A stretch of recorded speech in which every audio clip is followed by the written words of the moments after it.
going on, everybody? It's Jeff Grammer with the ABQJournal, and this is the ABQJournal Sports Live pregame show from Logan, Utah. The D. Glenn Smith Spectrum for the last time before Utah State moves on to the Pac-12. The UNM Lobos will be staying in the Mountain West Conference, and of course, this is the last go-around that also has an awful lot of meaning to this game. The Lobos, with a win, get a share of the Mountain West Championship.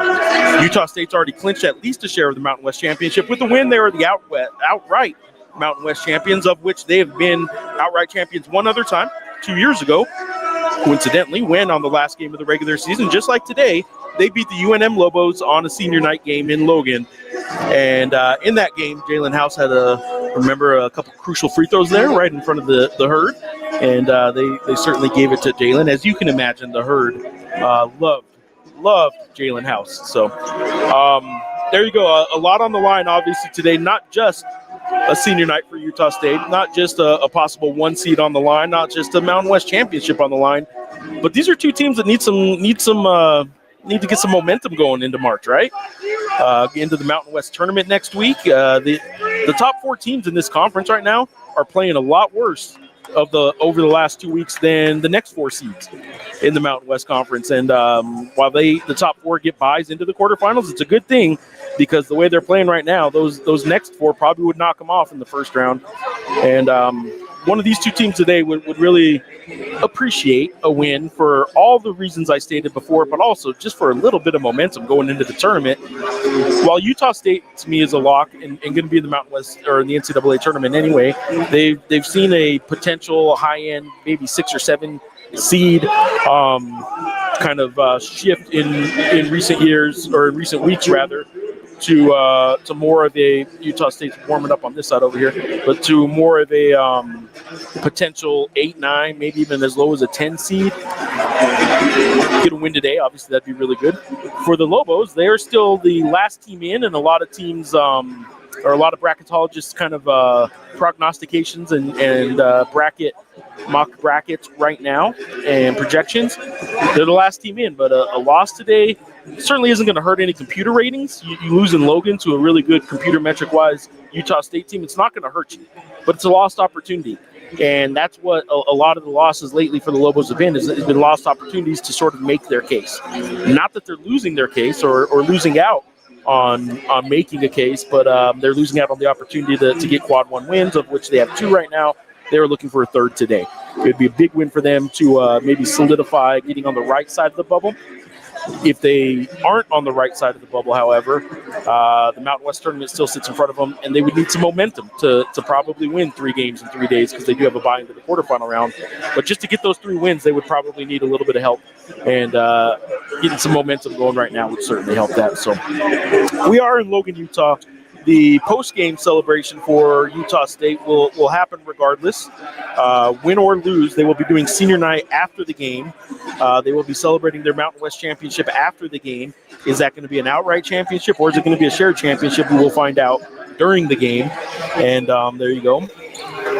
Let's go cut down their nets. That will not be happening. There will be no net cutting for the Lobos today. There may be net cutting for Utah State, but there will be no net cutting on an opposing court today, especially when Utah State's already guaranteed a share of the championship. But they could certainly be more than happy to come home from Salt Lake when they fly home on their charter later tonight with a trophy in hand. You're going to miss Logan? Yeah, absolutely. Definitely miss Logan. Craig's asking on YouTube if I'm going to miss Logan. Driving in today, drove past Little Bear River, and for 10 plus years now, my daughter, who used to call me Big Bear and I'd call her Little Bear, I'd always stop and take a picture of the sign that said Little Bear River. I'm going to miss that. I'm going to miss one of the best student sections in the entire country in the herd. I'm going to miss a lot about this. It's a good basketball team, and I get to cover good basketball. And I'm not going to get to cover good basketball in Logan, Utah for the foreseeable future. So, yeah, I'm going to definitely miss Logan. And I'm going to miss all the teams that are and visiting all the teams that are leaving on to the Pac-12 next year from the Mountain West.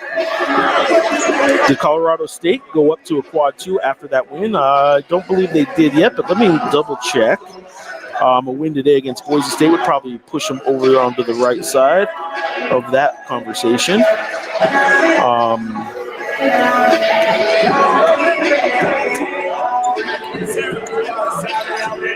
checking the net rankings right now. Colorado State's at 82. They need to get to 75 to make that a quad 2 instead of a quad 3 loss, and 7 more spots up. And the way they're playing, if they beat Boise State today, maybe they get up there.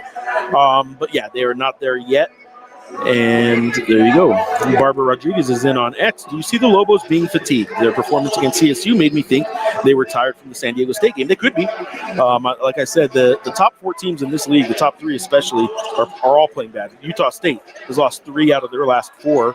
And they lost by 27 points on Wednesday to a UNLV team at UNLV that New Mexico beat by 28 at UNLV. So, go figure that. I mean, we're talking a grand total of a 55-point difference between what UNM did to UNLV and what Utah State had done to them at UNLV. Same gym, same team, and yet this is a Utah State team that beat the Lobos by 20 in the pit.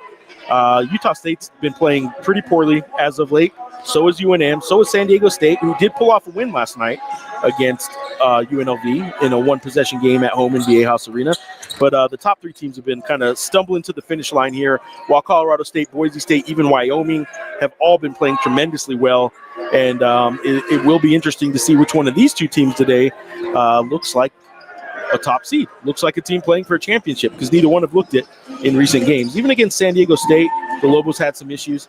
Certainly last week against Nevada, they played a really poor offensive game. I thought defensively they played pretty well, actually. Nevada had a pretty poor offensive game as well, so Nevada hasn't been playing great. They've been losing as well. They lost at Wyoming last week. Should have, frankly, did everything they could to lose to the Lobos. Neither one of those teams offensively deserved a win in that game in Reno a couple weeks ago, but here we are. Are the Lobos capable of beating any team with the mascot name being the Aggies this season? My response is unfortunately no. Hoping Chol doesn't do an impression of the Invisible Man. So we will certainly find out later today. Nicholas is in on YouTube. Need to win the rebound battle. Stop Collins and Falsev and Elam from going off. Transition D, out rebound. Rebounding would certainly help. I would tell you that Utah State in transition is really good because they force a lot of turnovers. New Mexico in transition is really good because they force a lot of turnovers. I would tell you whichever team's defense is able to kind of force those turnovers, especially live ball turnovers that you can get out into the open court and run, probably has a good opportunity today to win the game. Certainly be in the game. For the Lobos, if you're in this game, final 8 media timeout, final 4 media timeout, if you're just in striking distance, man, what a story. Like, what a season for a team that has no returning players or coaches. Utah State was picked second in this league, ends up right now in a potential 3-way tie, which would be first, second, or third as well. So they would basically meet expectations or slightly exceed them by winning. It's not always fair to judge a team just, with high expectations on they just met expectations. But it is inarguable that the Lobos have exceeded expectations this year. They were picked 5th in the preseason poll. They have a chance to finish for a share of the Mountain West Championship with not one player, not one coach, not one support staff member. They have a sports information director who has no on-court duties, obviously, with the team. But they have nobody back from last year. 12 months ago at this time, 1 calendar year ago today, not a single one of these Lobos over here. Now I can flip you back to the New Mexico side as fellow reporters are not getting ready anymore in front of my camera. But we got the crew calling the Mountain West Network game, doing their little pregame right now. But there are also the Lobos warming up over there. A lot of people in and out. The band coming in right now, obviously, with their instruments. So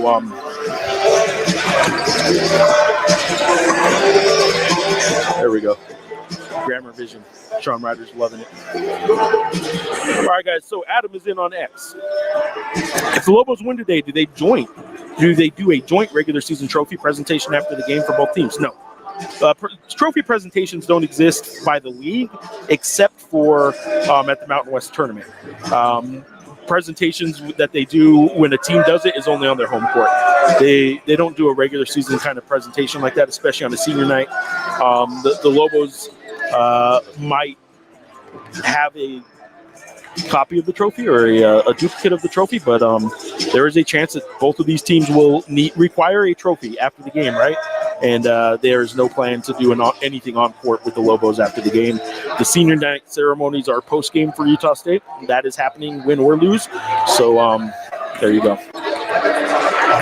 Nicholas in on YouTube. Start fast also. Starting slow and down 10-12 early is a recipe for a loss. I would agree that has happened quite a bit lately, the slow starts. Do you have a score prediction? I don't. I can tell you what KenPom's computer predicts. KenPom.com is predicting Utah State 81, New Mexico 74. So predicting a 7-point win by the Aggies. I think it'll be a close game. I haven't decided yet who I think is going to win, but I think I'm leaning towards New Mexico covering the 7.5 because I do think it'll be a close game. Don't know if that means I think they'll win, but I do think they'll make this an interesting game. Why not send the last iteration of this version of the Mountain West off with a little bit of drama and an exciting game on the final day of the regular season? I hope that is what happens. Was Chol benched against CSU? He wasn't playing well, didn't score, played 12 minutes. So was he benched? He didn't return after not playing well. I suppose that's the same as being benched, but I also would just tell you that the players that were playing well kept playing. So I don't know if it was like an official benching, you're not coming back in the game kind of thing. The Lobos made their comeback with him on the bench, so that is for sure. Steven Singletary is in on YouTube saying Chol hasn't played defense in a while. Seems his defensive play is tied to his offense. No offense, no defense. What are your thoughts? I would agree with that. I would say that if he's missing time, as he did against Colorado State on Wednesday, it had far more to do with the defense than it did his offense. His shooting is something the team needs, right? They need more shooting right now from Antonio Chol to spread out defense, especially a Utah State defense that can pack it in, can play a zone that can kind of, I don't want to say be confusing, but it is a little tricky in how it clogs passing lanes. And it certainly isn't a traditional kind of a defense. And I would tell you that they need Antonio Chol to knock down shots from the outside. I know fans want to see Antonio Chol go inside. The way this offense is structured against the way this defense is structured for Utah State, the Lobos could really use Antonio Chol to hit some outside shots today. It seemed like they just stopped putting him in. Talking about Chol, yeah. I don't think it was like something happened and he got benched. So the SID is the secret sauce. Yeah, there's two team managers. You could say they're the secret sauce. I don't know if it's the same SID that was here 4 years ago, though. So when they won 13 games in Patino's first year, so I don't know if he was the secret sauce then. But yes, Steve Kirkland might be the secret sauce to success for Lobo basketball. Victoria Apodaca is in on YouTube. So if we do have a three-way tie, do we all get trophies? Yes.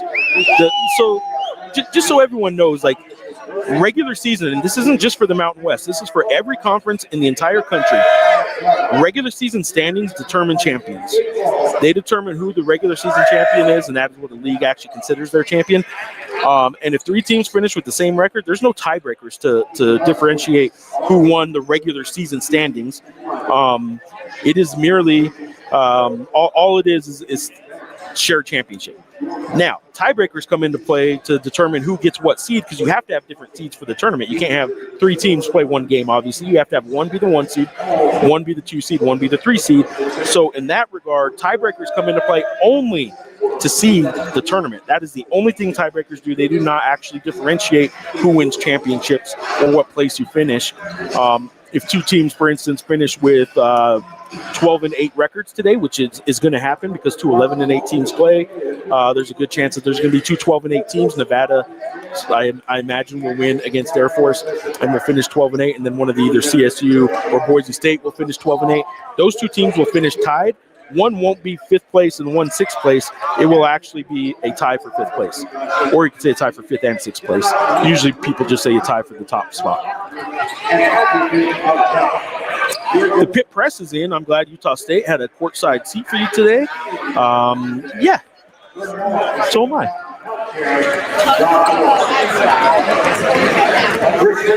All right, Brian Cantu's in on YouTube. Looks like the team will be almost all new again next year with so many departing seniors and whoever else might leave. I mean, I don't know that I agree with that. I mean, there were 14 new players this year. Right now, if we were just to assume the players that can return, it would be Jake Hall, Uriah Tanett, Antonio Chol, JT Rock, Tomeo Pons. Who else? I'm looking out there right now. Obviously, Chris Howell is appealing for a medical red shirt. Tomislav Bullion is appealing for a second year of eligibility. Appreciate you, Sean. Thank you. And so there could be a lot of players back. The bigger question right now isn't if the players will return, because I guarantee you none, if not maybe one, maybe two. But I'm pretty much telling you none are going to return if Eric Olin leaves. And Eric Olin will be rumored or at least considered for some bigger jobs. That is what happens when you have the success he had this year, and he has had success. I know there are people that feel otherwise in the Lobo fan base. I don't know what to tell you. The guy exceeds expectations with the roster he has, and is playing for a Mountain West championship on the final day of the regular season, and was already a hot coaching commodity for getting to the NCAA tournament a year ago by building out of nothing a UC San Diego team from Division II to the NCAA tournament in their first year of eligibility. There's a reason Eric Olin is considered one of the hot prospects in college basketball right now. Regardless of what people who are critical of him think. Who would be the Mountain West tournament #1 seed with the Lobo win? The Lobos win is about 95% guaranteeing a Lobo win would guarantee the Lobo 1 seed. Now, there is a scenario that a Lobo win plus a Fresno State over Grand Canyon then brings Grand Canyon, Nevada, and somebody else into a tie at 12-8, and the multiple team tie at 12-8 would then create a scenario where there's a sliver of a chance that UNM could fall to the 2 or even the 3 seed. What we do know is if you're a Lobo fan, what you're hoping for is a win, first and foremost. A win gives you a share of a championship and most likely the #1 seed. If you get that win, you also would like 13.5-point favorite Grand Canyon to do what they're supposed to do at home and beat Fresno State. If New Mexico and Grand Canyon both win today, New Mexico is the 1 seed. But #1, first and foremost, is New Mexico has to find a way to win as 7.5-point underdogs in the Spectrum against a team that beat them by 20 just a month ago in the pit. Beck Winkler is in on YouTube. What would some goals that the Lobos need to have to win? I would tell you that Mason Falslev is going to find ways to affect this game regardless of what New Mexico's game plan is and regardless of what New Mexico's goals are. So trying to find a way to keep Mason Falslev from just doing what he does, which is find a different way every game to affect the game and make winning plays, that would be obviously a huge help for the Lobos. Rebounding will be a big help because I do think Utah State is going to be able to get some points in transition. What you don't want them to also get is possible or potential second chance points off offensive rebounds. If the Lobos can keep them off the offensive boards, obviously you're going to try and keep them out of transition as well, but you really, really want to keep them out of off the offensive glass because I think they're too good at forcing turnovers to not get some transition points anyway. And Carson Templin is a guy that is key there. Like he's the guy that can crash the offensive boards for them. Comes off the bench. He is the blonde guy that will have the headband on, and everybody's favorite Utah State player, Carson Templin. The chosen guy is in on YouTube. Look at that beard. Yes. And Sean Harrison, he is the GOAT, the old school. Sean Harrison, the pillar of sports journalism here in Cache Valley, Logan, Utah. Victoria Apodaca is back in. How long did Chol play for San Diego State? 12 minutes. Antonio Chol played 12 minutes. He started and played 12 minutes. He's only been playing about 20 minutes anyway, as of late. So what are the chances Rock and Hall stay? They're just fine. I think it's a 100% chance that they stay if Eric Olin stays. I think it is 0% chance staying if Eric Olin leaves. So the question is more about Eric Olin than that. I think there's a really good chance that Jake Hall will stay because his younger brother has a good chance of coming to play here next year and has been offered by the Lobos. So I meant goatee on the man in front of you. Yes, absolutely. That's Sean Harrison, the chosen guy, 505. That is the OG Cache Valley, Logan, Utah sports editor of the Herald Journal. Sorry. What else we got here? Does that student section know you, Jeff? Some of them do. Yeah, some of them do. Some of them do. Want to see the student section? Here we go. I don't know what they got here, but we got the student section up here.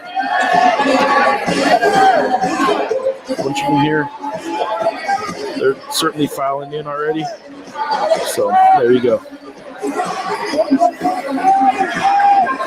Did you happen to see Trump mentioned an executive order this coming week to combat issues in college sports? Didn't look deep into it, what it meant for NIL. It's the same executive order he nonsensically issued last year that can't be done without congressional help. There is nothing that in a Trump executive order that can affect college basketball. There just isn't. Sorry, this isn't a pro or anti-Trump thing, but it got attention, and that is all it can do. There's no authority for him to have any control over NCAA governance of college athletics, and unfortunately for whatever it is he was trying to do. Is Jake Hall's younger brother a sharpshooter? Not like Jake. He is more of an athlete. He is more of an all-around player, a little bit more of a playmaking point guard.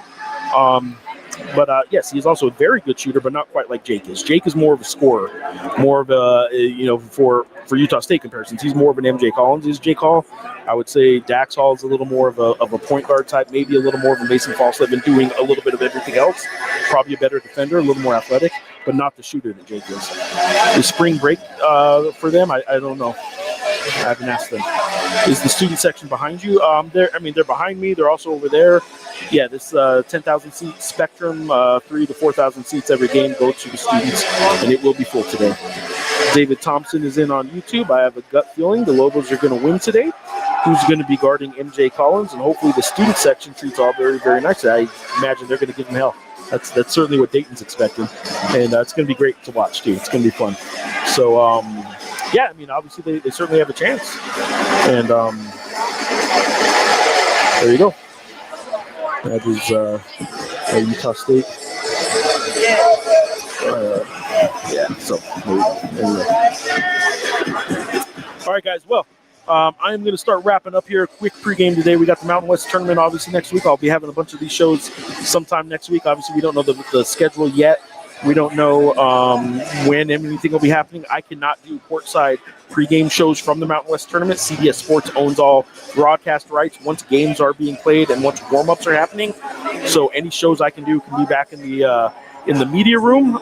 Cannot be courtside, or I can do up on the concourse of the Thomas and Mack Center, but cannot do anything courtside like in warm-ups like I am right now, for instance. That cannot happen. Yes, Jeff, on YouTube, Dayton still wearing the glasses is the question. The answer is yes. Jeff, for us who have never been to Logan, knows the town, or how's the town? It's small. I mean, it's got an In-N-Out burger, but it's tiny. It's a small town. It's a small college town. Culver's ice cream is as good as it gets, and small little college town. Some snow on the ground out there right now, but actually a really beautiful, warm day. One of the best weather days that I've ever had coming to a game at Utah State. Thrifty Gaming, thanks, Jeff. Have a great time. I appreciate you guys. I appreciate all you guys for being on the show, following our coverage at abqjournal.com/sports, and certainly emptying the notebook tomorrow morning, abqjournal.com, and social media as well. Pre-game shows on the YouTube channel, here on social media, and next week, Mountain West Tournament. For now, we got to don't threaten me with a good time. I will go to In-N-Out anytime. Absolutely, I get In-N-Out every time I come to a city with an In-N-Out in it. So, thank you for the coverage this regular season. Enjoy all the content. Thank you, Mike. Post-game, I will be writing a story, obviously, and doing interviews and videos, and then drive back down to my hotel in Salt Lake and work on my emptying the notebook overnight, and then fly back home to Albuquerque tomorrow. But pregame shows, check. Postgame shows, not. I won't have it. Postgame will be a senior night ceremony here on the court anyway. Couldn't really do much of a postgame while they're doing their senior night ceremonies. So no postgame for me. He's got too many other obligations, unfortunately, for the Journal. But appreciate you guys for being here. We are 32 minutes away from tip-off in the Spectrum. The final day of the regular season in the Mountain West Conference in its current makeup, current configuration. Final game for now for the foreseeable future for Utah State and New Mexico playing each other. If Utah State wins outright, Mountain West champion. If the UNM Lobos win, they get a share of the Mountain West champion. Real quick here, Osvaldo is asking, does Calhoun return to Logan next year? I don't know. I mean, his name's already up. I know he's one of 3 coaches they're really looking at Kansas State. As you said yesterday, I haven't talked to anybody, but coaches don't. They obviously, their agents do. So I don't know. He got a really good contract last year. He's in a decent situation here, but the Pac-12 and the Mountain West aren't power conferences. They don't pay like power conferences. They don't have NIL like power conferences. It's always a possibility. Another year of success with Calhoun, however, maybe he gets to have his pick of an even better job. He is a top coaching candidate, just like Eric Olin is. Those are probably the 2 coaching prospects in the Mountain West right now that have really good opportunities in front of them. So appreciate you guys. Thank you for being on. And until next time, thanks, guys.